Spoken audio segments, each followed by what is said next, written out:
Le président de la République Félix Antoine Tshisekedi Tshilombo a procédé à Kolwezi, chef-lieu de la province du Lualaba, à l'inauguration de la nouvelle aérogare de l'aéroport de Kolwezi, construite suivant les normes de l'Organisation internationale de l'aviation civile. Parmi les services bénéficiaires de ces nouvelles technologies offertes par ce terminal figure en bonne et due forme la douane congolaise. Les travaux de consultation pré-budgétaire pour l'exercice 2026 ont permis à tous les acteurs impliqués dans le processus budgétaire de mettre en place un cadre budgétaire à moyen terme enrichi et un document de déclaration sur les risques budgétaires pour la période de 2026 à 2028. Des assises organisées par le ministère du Budget grâce à l'appui technique et financier du projet encore financé par la Banque mondiale. En vue d'utiliser les financements extérieurs comme levier de développement durable et de modernisation au service des Congolais, 8 projets de loi de ratification d'accords de financement conclus avec plusieurs partenaires internationaux pour un montant global de plus de 2 milliards de dollars américains ont été présentés par le ministre des Finances Doudou Fwambali Koundeli Boutaï et validés au Sénat et à l'Assemblée nationale. Le développement de ces titres et tant d'autres dans ce numéro du magazine Fiscalité et Développement dans une présentation signée Priska Sekana Lutete.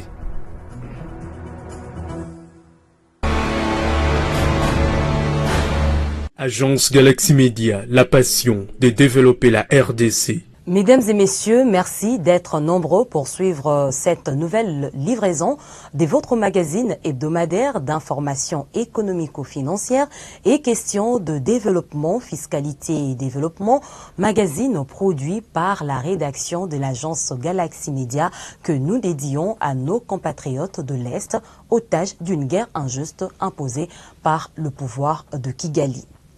En ce jour, au Lualaba, en marge de la 12e session de la conférence de gouverneurs en ce mois de juin, le chef de l'État, Félix Antoine Tshisekedi Tshilombo, a procédé à l'inauguration de plusieurs ouvrages d'intérêt public, dont l'aérogare de l'aéroport de Kolwezi en pleine extension.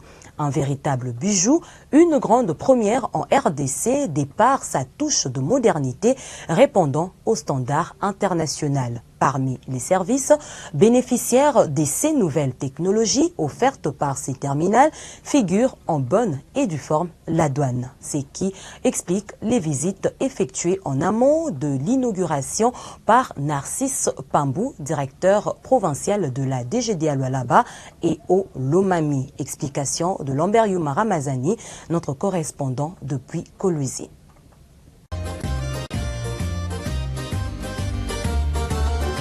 Chaque jour qui passe apporte un changement à l'aspect de la ville de Kolwezi, chef-lieu de la province du Lualaba que dirige Madame Fifi Masuka Saini.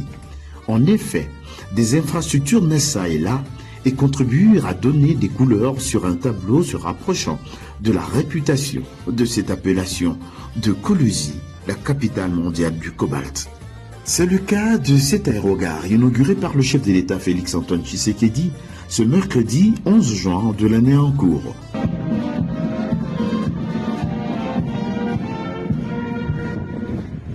De ce bâtiment, on est passé à celui-ci. Une véritable révolution tant la structure n'a rien à envier à d'autres.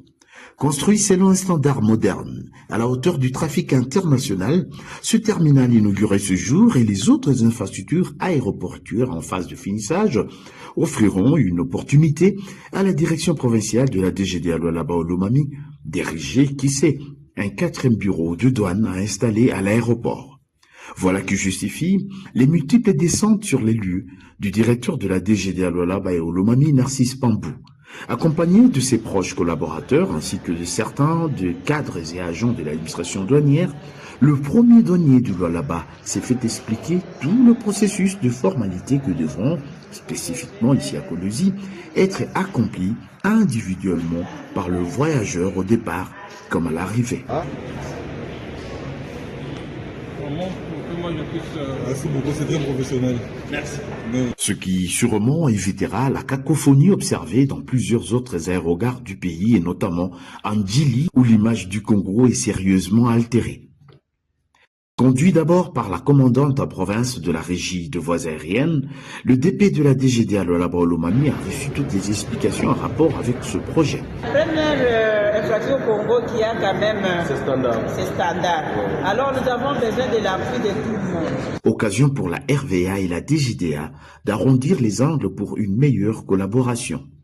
Les échanges se sont davantage enrichis avec le directeur général de la RVA en séjour à Colosi, et ce, à quelques heures de la cérémonie d'inauguration par le chef de l'État. Le directeur Narcisse Pambou a lui-même été pris d'ailleurs comme voyageur des simulations pour mieux expérimenter ce processus qu'opérateurs de compagnies aériennes et voyageurs devront plus tard assimiler. Mais ce qui concerne la douane, c'est le système de contrôle, de filtrage qui les intéresse au passage des bagages. À ce stade où on n'en est pas encore aux marchandises de fret. L'import et l'export attendent en effet l'érection des entrepôts et autres infrastructures du commerce extérieur digne d'un aéroport moderne. Il était donc temps que le Lualaba dispose d'une direction provinciale, telle que l'a voulu le directeur général KBC Mousangou, pour que Colosi s'adapte au développement de cette province dont la chef, Fifi Masuka Saini, n'est jure que par l'extension. Le directeur général de la douane congolaise n'avait pas manqué en son temps de jeter des fleurs à la gouverneure Fifi Masuka et au pouvoir de Kinshasa, alors que l'autorité nationale douanière avait fini de visiter l'aérogare en chantier. C'était en novembre dernier. Les impressions, je crois qu'elles coulent de source. Vous avez vu l'immensité du travail qui a été abattu par les autorités provinciales. C'est ici l'occasion de féliciter son Excellence Madame le gouverneur de province. C'est un ouvrage qui est à la fois d'une beauté architecturale, mais aussi très fonctionnel. Une fois homologué comme aéroport international, avec un trafic important, avec un mouvement migratoire remarquable, Colosi aura sa première frontière aérienne qui la sortira de l'enclavement, de la tutelle de Lubumbashi. Sur cette piste de plus de 3000 mètres se poseront directement en effet à Colosi de gros porteurs de plusieurs compagnies aériennes. Il restera la matérialisation d'érection des infrastructures routières et douanières sur l'axe Solosi pour doter le Lualaba de ses propres portes d'entrée terrestres en provenance de la Zambie. Kasumbalesa, Mokambo et Sakania étant aujourd'hui les seules voies d'entrée et de sortie des marchandises à destination ou en provenance de Colosi. Si l'on ne parle pas de Dilolo, cette frontière avec l'Angola, un bureau qui fait encore figure de parents pauvres. Pour cet aéroport moderne, le Congo gagne. La balle est désormais dans le camp des usagers qui devront faire preuve de civisme pour garder ce bijou en parfait état et en faire, comme disait son constructeur, le miroir d'un autre Congo. Le ministre des Finances Doudou Fwamba Likunde Libotaï s'est présenté devant la haute et la basse chambre du Parlement le 10 et 12 juin dernier afin de soumettre 8 projets de loi des ratifications d'accords des financements conclus avec plusieurs partenaires internationaux pour un montant global de plus de 2 milliards de dollars américains. Objectif, utiliser les financements extérieurs comme levier des développements durables et de modernisation au service des Congolais. Plus de détails dans ce commentaire. Présenté et validé le mardi 10 juin 2025 devant l'Assemblée nationale, le 8 projet de loi portant ratification des accords de crédit entre le gouvernement congolais et certains de ses partenaires au développement soumis par le ministre des Finances Doudou Fwamba Likunde Libotaï ont été également ratifiés au Sénat après sa seconde lecture le jeudi 12 juin 2025. D'un montant global de plus de 2 milliards de dollars américains, ces textes traduisent une volonté politique claire, faire des engagements extérieurs un levier de souveraineté, de justice sociale et de modernisation. Il couvre les secteurs stratégiques comme la gouvernance, l'énergie, l'accès à l'eau, la transformation numérique, les infrastructures ou encore la résilience urbaine. C'est avec un profond sentiment de responsabilité que je me présente devant cette auguste chambre pour solliciter une approbation de 8 projets de loi autorisant la ratification des accords des financements pour un montant global de plus de 2 milliards de dollars américains. Ces accords présentés et adoptés par l'Assemblée nationale en date du 10 juin 2025 ne sont pas de simples instruments financiers. Ils incarnent une ambition collective, celle d'un État congolais plus moderne, plus inclusif et résolument tourné vers son avenir. Ils traduisent l'ambition de son Excellence Monsieur le Président de la République, chef de l'État, son Excellence Monsieur Félix Antoine Tshisekedi Tshilombo, à qui je rends un vibrant hommage à cet instant. Laquelle ambition portée par les programmes d'action du gouvernement qui consiste à transformer chaque engagement international en une réponse concrète aux attentes de nos populations.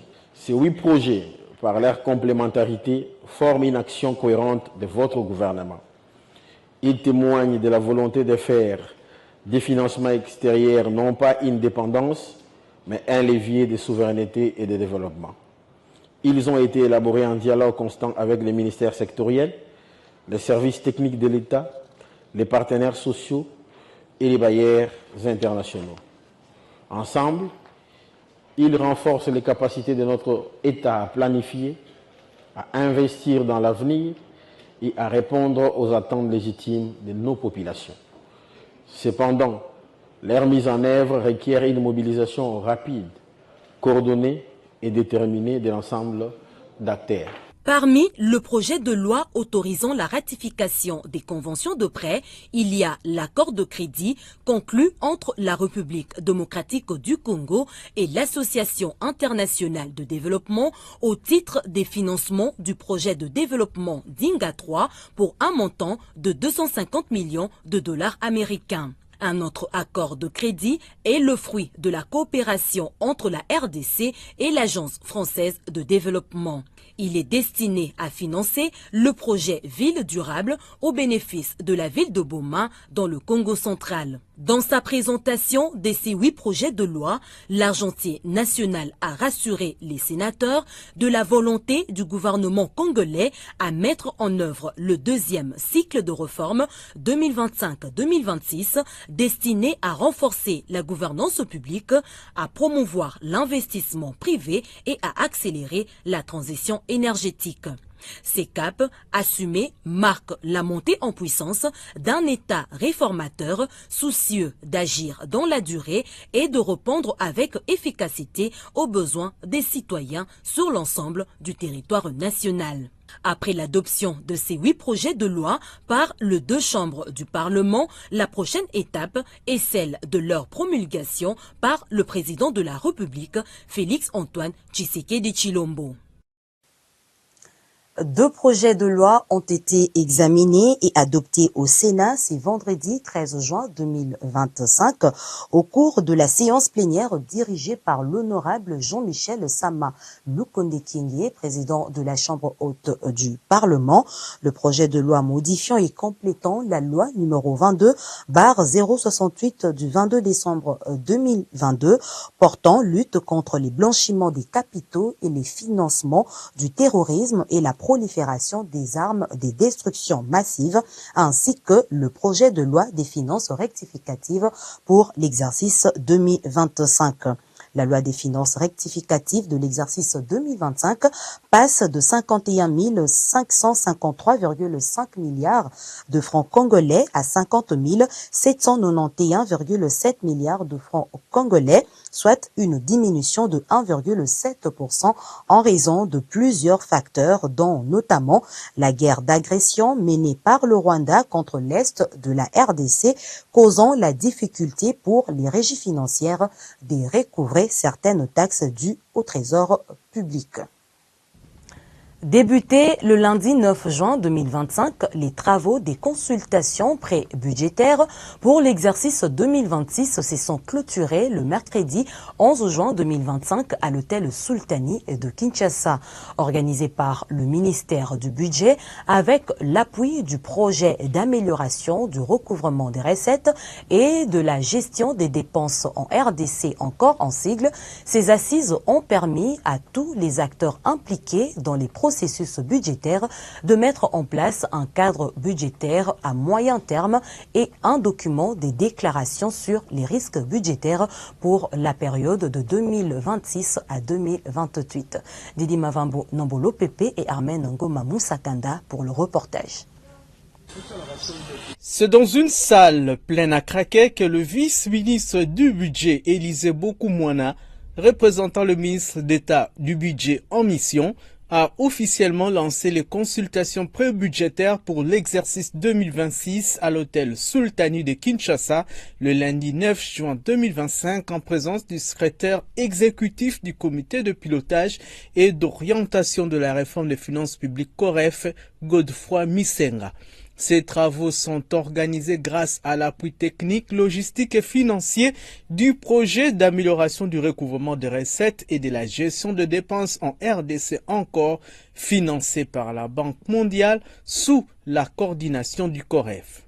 Ces assises qui découlent du ministère du Budget ont eu pour objectif d'analyser et d'améliorer les cadres budgétaires à moyen terme ainsi que le document de déclaration sur les risques budgétaires pour la période de 2026 à 2028. Ont pris part à ces travaux les députés nationaux et sénateurs, membres des commissions ECOFIN et des deux chambres du Parlement, les experts de la présidence et du gouvernement, les représentants de l'IGF et de la Cour des comptes, les acteurs de la société civile, les syndicats du secteur public, ainsi que les partenaires techniques et financiers de la RTC. Comme nous le savons, la présente édition intervient dans un contexte particulier, celui de l'insécurité à l'est de la République démocratique du Congo, provoquée par les Rwandais et ses supertifs M23. Les cadres budgétaires à moyen terme soumis à l'analyse au cours de ces assises poursuivent la mise en œuvre des 6 piliers du gouvernement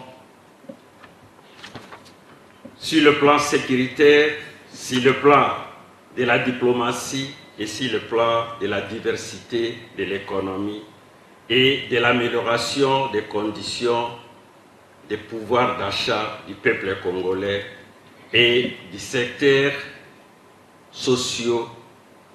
Je cite la santé, l'éducation et la protection sociale et l'action humanitaire.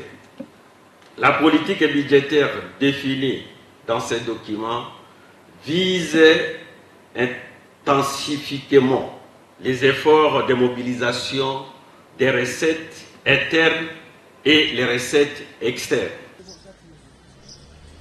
Après 2 jours d'intenses travaux, soit le mercredi 11 juin 2025, les participants aux consultations pré-budgétaires ont pu analyser et formuler des propositions d'amendements sur les grandes orientations de la politique budgétaire et le choix des actions des politiques publiques sectorielles à mener. Poursuivant la mise en œuvre des piliers du gouvernement, un accent particulier a été mis sur la sécurité, la diplomatie, la diversification des sources de financement de l'économie, l'amélioration du pouvoir d'achat de la population et des secteurs sociaux, notamment l'éducation, la santé, la protection sociale et les actions humanitaires. Le ministre du Budget étant en mission, c'est le secrétaire général au budget, Pierrot Nke Sanamoko, qui a présidé la cérémonie de clôture de ces consultations pré-budgétaires pour l'exercice 2026. Les consultations pré-budgétaires constituent un cadre participatif, inclusif et transparent dans la gestion moderne des finances publiques. Chaque intervention a renforcé notre conviction que le budget n'est pas qu'un simple exercice technique, mais bel et bien un instrument politique et stratégique au service du développement national, de la stabilité et de la cohésion sociale. Il convient de souligner que, sur cette base solide que nous venons de poser ensemble dans ces travaux, l'élaboration du budget pour l'exercice 2026 commence et nous devons nous y atteler. Le CBMT ainsi enrichi sera finalisé par les ministères du budget et soumis pour examen et adoption au Conseil des ministres, conformément à l'article 13 de la LOFIP. La politique budgétaire et les priorités sectorielles y retenues constitueront la toile de fond de la lettre d'orientation budgétaire de l'exercice 2026 que va initier Son Excellence Madame la Première ministre, chef du gouvernement. L'autre pilier essentiel de ces assises a été la déclaration sur les risques budgétaires, document encore jeune dans notre pays et dans notre architecture budgétaire, mais crucial pour garantir la résilience face aux aléas pouvant survenir au cours de la période. Ces travaux inscrits dans le cadre de la transparence de finances publiques et de la participation citoyenne ont constitué un lieu de concertation et de discussion idéal autour du cadre budgétaire à moyen terme et de la déclaration sur les risques budgétaires de 2026 à 2028.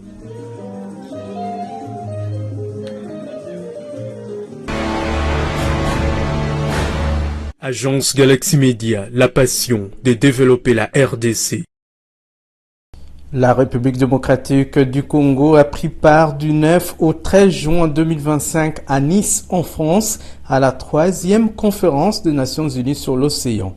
La ministre d'État en charge de l'environnement et du développement durable, F. Bazaïba Massoudi, qui a représenté le président de la République, Félix-Antoine Tshisekedi Tshilombo, a conduit la délégation congolaise à ces assises tenues sous la coprésidence du Costa Rica et de la France. Placée sous le thème « Accélérer l'action et mobiliser tous les acteurs pour conserver et utiliser durablement l'océan », cette conférence a eu pour objectif de soutenir les actions urgentes pour conserver l'océan, les mers et ressources maritimes pour les développements durables et à identifier d'autres moyens de soutenir la mise en œuvre de l'objectif 14 du développement durable. Emmanuel Macron, président de la République française, a dans son mot appelé à une prise de conscience d'une véritable mobilisation en faveur de l'océan et de sa préservation. Pour réussir la bataille pour les océans, il nous faut redonner de la force au multilatéralisme, derrière le secrétaire général des Nations Unies, et bien considérer que la seule manière de répondre à ce défi, c'est de mobiliser tous les acteurs, les chefs d'État et de gouvernement qui vont ici parler, mais également les scientifiques qui se sont mobilisés, et je veux les en remercier. Il n'y aura pas de bataille pour nos océans si elle n'est pas d'abord fondée sur une science libre, ouverte, partenariale. Le climat comme la biodiversité, ça n'est pas une question d'opinion, c'est une question de faits scientifiquement établis. Pour le secrétaire général de l'ONU, Antonio Guterres, l'heure est à l'action pour sauver l'océan. Une mer que depuis des millénaires est source de vie et qui nous rappelle notre profonde dépendance à l'égard de l'océan. L'océan produit la moitié de l'oxygène que nous respirons. Il nourrit 3 milliards de personnes et fait vivre 600 millions d'autres. L'économie des océans a plus que doublé en 30 ans et elle continue de croître. Le transport maritime assure à lui seul plus de 80% du commerce mondial. L'océan est notre bien commun par excellence. Pourtant, nous sommes en train de le piller. De son côté, la ministre d'État, ministre de l'Environnement et du Développement durable, F. Bazaïba Massoudi, a parlé de l'intérêt pour les bassins du Congo à préserver la forêt, les eaux intérieures et l'océan. L'océan nous rappelle son existence, sa souffrance, son asphyxie, sa montée irréversible, la responsabilité humaine, collective et individuelle est engagée pour sauver notre planète. Notre survie sur Terre dépend entre autres de ces éléments, l'air, l'eau et la terre. La République démocratique du Congo, pays solution, face aux enjeux du climat, n'est pas seulement un pays forestier, mais aussi regorge des ressources en eau diverses. 62% des forêts tropicales humides du bassin du Congo, deuxième massif forestier du monde, devenu aujourd'hui premier poumon grâce à la qualité des services rendus à l'humanité, dont la séquestration du carbone et la purification de l'air que le monde respire. La RDC, c'est aussi 52% des réserves d'eau douce de l'Afrique, de toute l'Afrique, représentant 10% de la réserve mondiale. La RDC, pays le plus vaste superficie de tourbières tropicales, puits naturels de carbone. L'ouverture de la République démocratique du Congo vers l'océan Atlantique est assurée par le fleuve Congo, le majestueux fleuve Congo, qui déverse dans l'océan environ 44 000 mètres cubes d'eau douce par seconde sur un littoral de 40 km et un plateau continental d'une superficie de 9 500 km². La RDC est classée 5e mondiale par sa biodiversité dont les ressources halieutiques. L'accès de la RDC à l'océan constitue une porte pour les affaires maritimes mondiales vers le cœur de l'Afrique. L'océan et la forêt sont les deux poumons bleus et verts d'un système environnemental vivant. Les deux ne s'opposent pas, ne se concurrencent pas. Ils se complètent, coopèrent et interagissent en toute harmonie. C'est pourquoi mon pays défend une vision intégrée et est engagé en faveur des projets ambitieux suivants pour les forêts et les océans. La conservation, la gestion durable des forêts et de la biodiversité, la création de la réserve marine de Moanda, projet pilote de conservation côtière avec un accent sur la biodiversité, les mangroves, les espèces endémiques et les pratiques communautaires. La stratégie nationale de l'économie bleue adoptée pour exploiter durablement les ressources halieutiques, soutenir la pêche résiliente, promouvoir les ports verts et anticiper la montée du niveau de la mer, la lutte contre les déchets plastiques et les pollutions fluviales, notamment via l'initiative Fleuves propres, océans vivants. Et enfin, le renforcement des capacités des communautés à lutter contre les érosions côtières avec l'implication des femmes, des jeunes, y compris les peuples autochtones, dans la gouvernance marine locale. La RDC est prête à coopérer, à innover et à défendre l'océan comme elle défend les forêts. Mais elle n'y parviendra pas seule.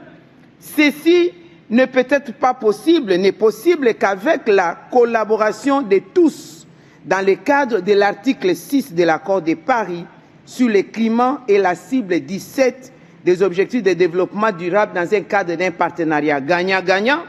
Il sied donc d'accélérer l'accès à la finance verte et climatique pour la réalisation des projets de préservation de l'environnement et de lutte contre la pollution, notamment celles liées au plastique, y compris dans les milieux marins, mais aussi la lutte contre la pêche illicite.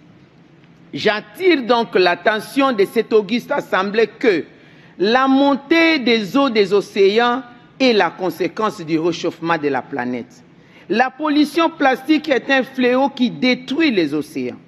La prolifération des trafics marins avec des bateaux qui utilisent des procédés polluants détruisent des écosystèmes et des ressources halieutiques. Il s'agit de déverser du carburant lourd et autres lubrifiants, des eaux usées et des déchets dans les océans.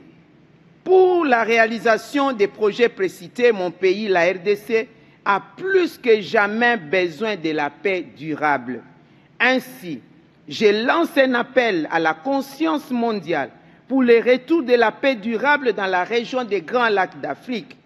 Ceci pour le bien des communautés, des peuples, des forêts, de la biodiversité, des océans, de la nature tout entière. Car les conflits armés durant plus de 3 décennies dans cette région d'Afrique renvoie à un écocide environnemental qui est inacceptable. Mesdames et messieurs, la RDC pays solution face aux enjeux du climat. Protéger la nature, c'est se protéger soi-même. Et protéger la République démocratique du Congo, c'est sauver l'humanité. Je vous remercie. Il y a lieu de noter que plus de 193 États membres de l'ONU ont pris part à cette conférence des Nations Unies sur l'océan. Le Centre culturel et des arts de l'Afrique centrale a abrité du 4 au 7 juin 2025 le tout premier salon de l'imprimerie en RDC. Ces assises ont permis aux usagers de l'imprimerie de s'exprimer, d'évaluer leurs capacités et de se projeter vers l'avenir. Pour une première, c'en était un franc succès. John Mouteb Kazad, directeur général de Cradeco, une imprimerie qui fait autorité dans le pays, s'est démarqué par son exposition avec l'imprimante de demain, c'est-à-dire celle qui ne pollue pas. Il en a fait part à Jérôme Sekana Penepapa lors d'une interview. Suivez.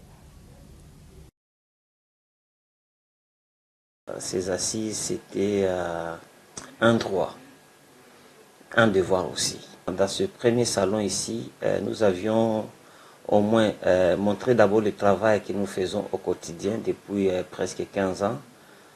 Beaucoup d'échantillons qu'on a montré, les partenaires qui nous ont fait confiance depuis toutes ces années ici. Mais aussi, nous avions exposé les machines.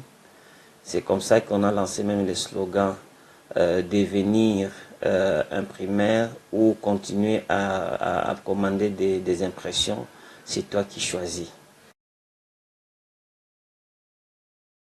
Ouais, c'est vrai que nous avons d'abord exposé ce que tout le monde a exposé, parce qu'il faut montrer que nous existons, mais aussi nous avions fait une projection.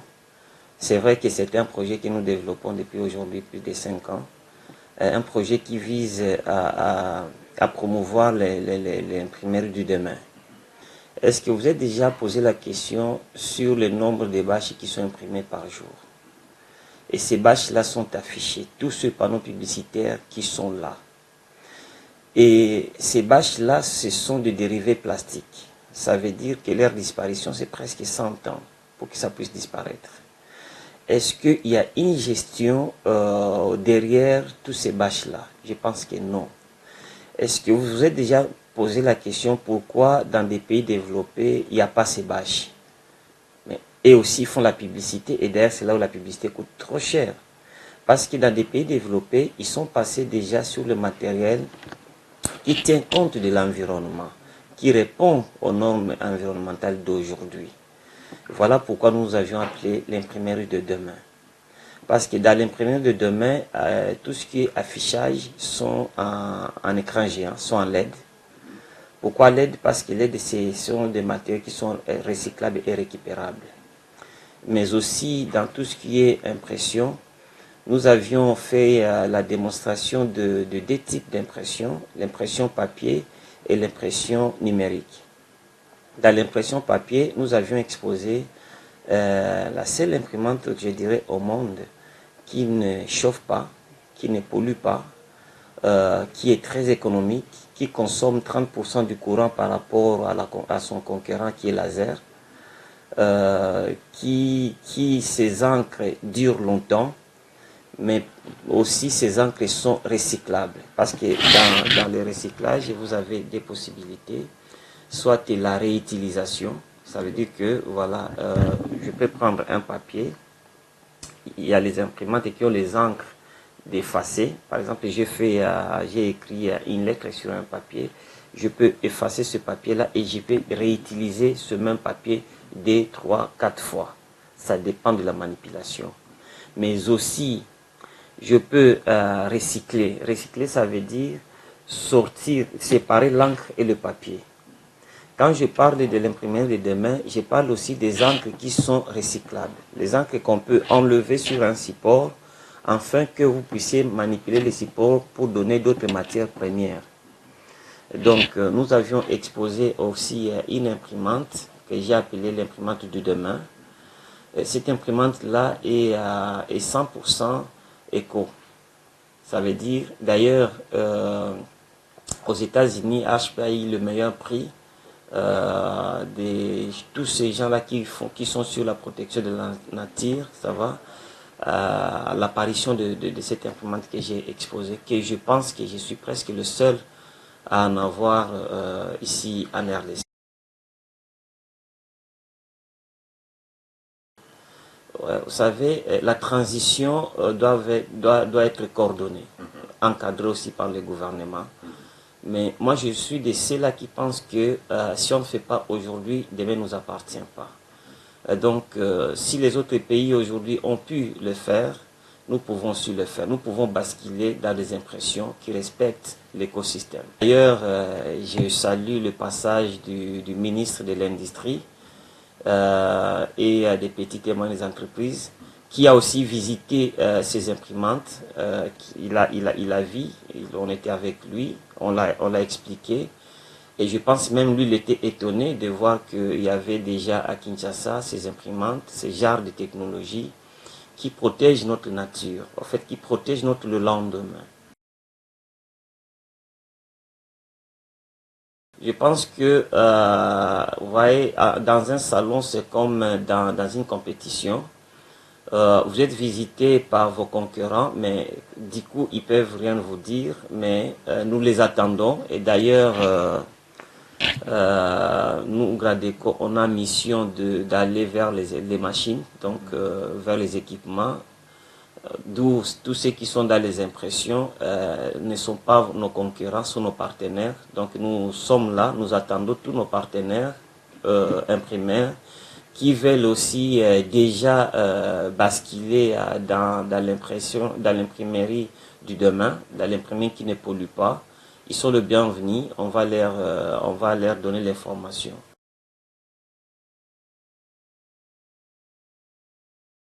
Bon, on m'a posé cette question-là dans le panel. Hein. On m'a posé cette question-là dans le panel. On m'a dit, mais écoute, qu'est-ce qui se cache derrière Gradeco lorsqu'il se met à former, à équiper ses concurrents? Ma réponse était celui-ci. J'ai demandé dans la salle si je pouvais avoir un tableau. Malheureusement, il n'y en avait pas. Mais je demandais si je pouvais avoir 10 personnes volontaires. Alors, j'ai demandé à ces 10 personnes-là qui sont volontaires, que chacun puisse prendre un papier duplicateur blanc, d'écrire le mot amour. Et alors, chaque personne avait écrit le mot amour. Et après, on a récupéré le papier blanc, ça va. Et lorsque je pose la question au public, que chacun puisse choisir l'orthographe qui lui plaît. En fait, ce n'est pas toute la salle qui a choisi un même orthographe. Chaque personne a choisi l'orthographe qui lui plaisait. Et pour dire qu'il y a le marché pour tout le monde. Pour dire que voilà, le concurrent n'existe pas parce qu'il y a les gens qui aiment ma façon de faire les choses. Il y a les gens qui aiment la façon dont les autres font les choses. Il y a des clients, quand ils viennent chez nous à Gradeco, si on est fermé, il peut attendre même 2-3 heures du temps. Mais il y a d'autres clients, non, lui ne veut pas de nous. C'est ainsi que moi je pense, en donnant à tout le monde les mêmes bases. Parce que ce qui tue le peuple congolais qui est dans l'imprimerie, c'est d'abord l'accès aux équipements de qualité. Donc, nous donnons d'abord ces équipements de qualité, afin que chacun puisse maintenant se démarquer par rapport à sa savoir-faire. Parce que les machines au monde, c'est la même machine. Les États-Unis n'ont pas de machine faite que pour les États-Unis, je le dis chaque jour, parce que moi je suis quelqu'un des salons. Hein. Et dans les salons, il n'y a pas de secret. Dans les salons, c'est tout le pays qui expose, c'est tout le pays qui veut montrer que c'est vraiment eux, c'est vraiment eux. Et nous, on profite maintenant pour nous décomplexer. C'est là où nous comprenons que l'Italie, l'Allemagne, quand ils organisent Drupa, par exemple, chaque 4 ans, c'est tous les fabricants des imprimantes au monde qui exposent et chacun arrive à vendre malgré les différences. Donc, nous pensons que c'est la même expérience que nous amenons au Congo, où on donne des équipements qu'il faut, les équipements que nous utilisons Gradeco. En fait, ce qui est très important, ce qui est à retenir dans Gradeco Equipment, au-delà de la passion que nous avons et de l'amour dans ce métier ici, mais aussi nous partageons à cœur ouvert notre expérience, nous partageons à cœur ouvert même les mêmes équipements que nous utilisons.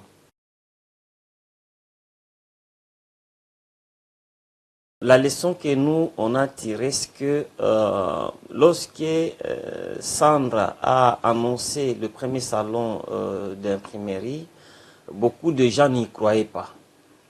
Parce que j'ai vu beaucoup de partenaires imprimeurs. Il y a ceux-là qui sont venus avec une banderole, l'autre est venu avec un X-Ban, ainsi de suite. Ça veut dire qu'ils ont pris ça à la légère. Et si j'ai vite compris que moi, j'attendais ce salon depuis très longtemps. Je faisais même des prières. Je disais, Seigneur, est-ce qu'un jour dans mon pays, on ne pouvait pas avoir un salon? Lorsqu'il est venu dans mon bureau, j'ai dit, waouh, mais j'ai sauté à l'occasion. Il y a beaucoup vraiment qui n'étaient pas prêts et qui négligeaient. On a vu les premiers jours, c'était vraiment, vous ne sentez pas les impressions. Mais les deuxièmes jours, il y a les gens maintenant qui ont commencé à se rattraper et voilà. Donc pour moi, c'était ça. Donc ça n'a jamais existé avant. Et les gens n'avaient aucune idée de comment ça sera, comment ça va se passer et beaucoup de choses. Et voilà, mais après, le deuxième jour, comme c'était 4 jours, mais le troisième jour, j'ai vu vraiment, c'est tout le monde qui était à gauche et à droite et tout le monde a augmenté de visibilité. Si vous regardez nos images de 3, 4e jour, vous allez voir que l'espace était vraiment rempli des impressions. Donc les gens qui impriment à gauche, les autres qui font à droite, les autres qui affichent ceci, les autres qui... C'était vraiment mener une concurrence. Les gens même ont commencé à s'acquiser. Je me rappelle le moment acquisé de prendre beaucoup d'espace et tout ça.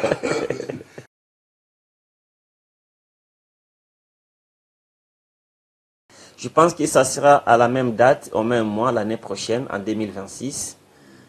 Mais j'ai essayé de formuler une demande avec les organisateurs sur le nombre de choses que nous pouvons commencer à faire entre-temps. Donc préparer les salons, ça se fait même à l'étranger. Ceux qui ont l'habitude d'aller dans les cantons phares, ils doivent comprendre qu'il y a plusieurs petits salons qui se font avant le grand salon. Donc nous aussi, on a eu cette idée-là, qu'on va organiser plusieurs activités tout autour de l'imprimerie, tout autour des impressions, jusqu'à ce que, voilà, on va arriver au jour J, où tout le monde maintenant va se rattraper. Je suis jeune, congolais, né, étudié, grandi au Congo, donc n'ai jamais quitté le Congo. Donc depuis que je suis né, je suis qu'au Congo. Ce que je demande aux jeunes, ce que je dis toujours, c'est vrai d'avoir les idées, mais les idées pourries, c'est si on ne les utilise pas. Il faut oser, il faut essayer, il faut commencer, il faut accepter de tomber et de se relever et de continuer encore.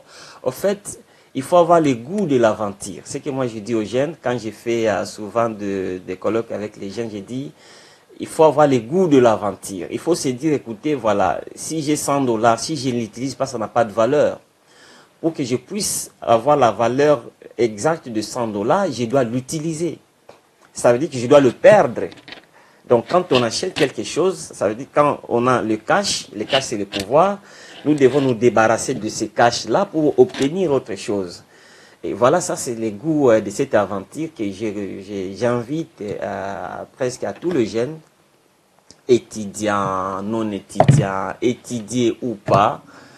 La vie ne se résume pas à ceux qui sont montés Nangomba, comme on dit, mais c'est la détermination, c'est la façon dont chacun va l'aborder.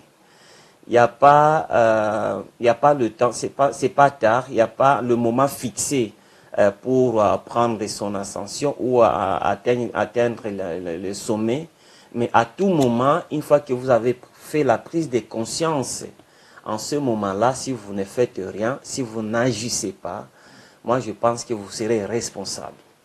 Donc, je répète encore, les idées n'ont pas de valeur si on ne les met pas en pratique. Un monsieur mal intentionné a été appréhendé par les éléments de la police GEMI, centre de l'échangeur, se passant pour un informaticien de l'inspection générale des finances IGF. Il procède au recrutement pour le compte de l'IGF, moyennant une somme de $100 américains.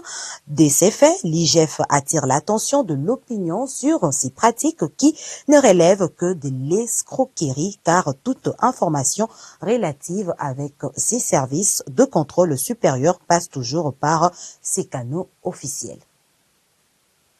Le monsieur que voici, pris dans les filets de la police nationale congolaise, au poste de GEMI Centre échangeur à Kinshasa, est un arnaqueur et extorque des paisibles citoyens.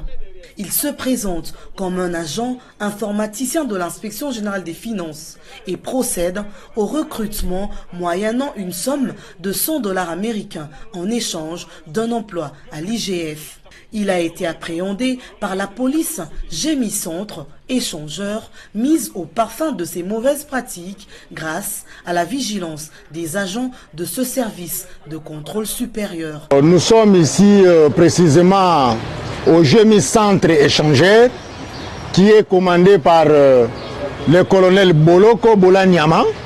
Nous avons appréhendé un escroc œuvrant au nom de l'IGF.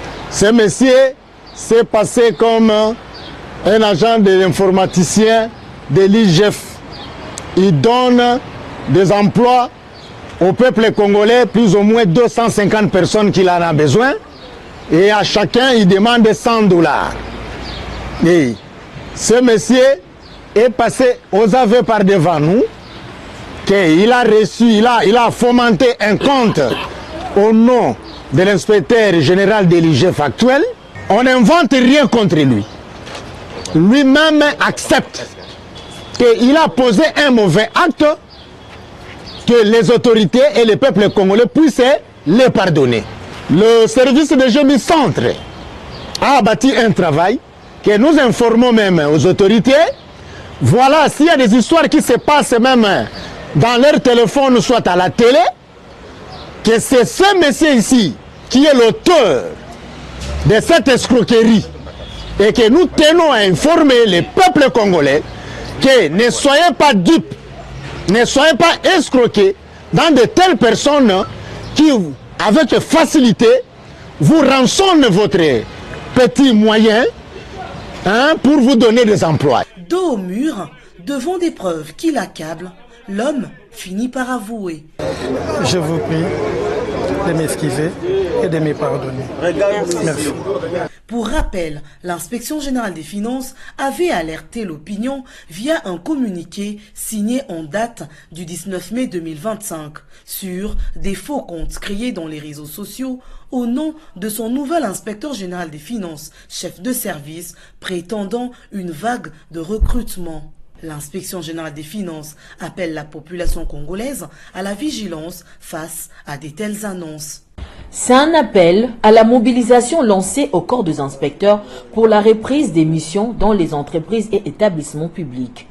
Le chef de service Christophe Bitassi Mwabayi, avec à ses côtés son second Emmanuel Chibingu et les coordonnateurs Hermani Eleza, a réuni mercredi 11 juin 2025 dans la salle amphithéâtre Félix Antoine Tshisekedi les inspecteurs généraux de finances et inspecteurs de finances pour leur donner des instructions claires sur les modalités pratiques de la reprise des missions de contrôle. Pour le numéro 1 de ces services d'audit supérieur, cette annonce est la continuité des missions déjà entamées. Il a juste fallu donner des nouveaux termes de référence qui seront comme une nouvelle feuille de route. Il s'agissait du lancement d'une vague de missions. Ce sont des missions qui constituent une continuité des missions qui étaient déjà en cours, mais dont les autres missions, la durée des autres missions a expiré. Aujourd'hui, on a relancé les nouveaux ordres de mission qui reconduisent les missions qui étaient déjà en cours, mais il y a d'autres ordres de mission qui concernent de nouvelles missions Et on a essayé de sensibiliser les inspecteurs des finances sur les termes de référence de ces missions et sur les comportements à tenir lors de l'exécution de ces missions. Cette séance de travail de l'annonce du lancement d'une vague d'émissions de contrôle a priori a duré plus de 2 heures du temps et s'est déroulée dans une atmosphère conviviale entre la hiérarchie et les inspecteurs de finances. Il s'est dénoté que cette rencontre fait suite aux instructions reçues de la haute hiérarchie afin de maintenir l'élan de la bonne gouvernance financière prôné par le président de la République, Félix Antoine Tshisekedi Tshilombo. Mesdames et messieurs, vous avez été nombreux ici et partout ailleurs et nous vous en remercions pour votre fidélité. Fiscalité et développement s'arrête là dans l'espoir de vous retrouver très prochainement dans un autre rendez-vous de ces magazines produits par la rédaction de l'agence Galaxy Media AGEM. Nous exprimons toujours notre compassion envers nos compatriotes de l'Est de la République victimes d'une guerre injuste. Bendele et Kouyaté. Au revoir.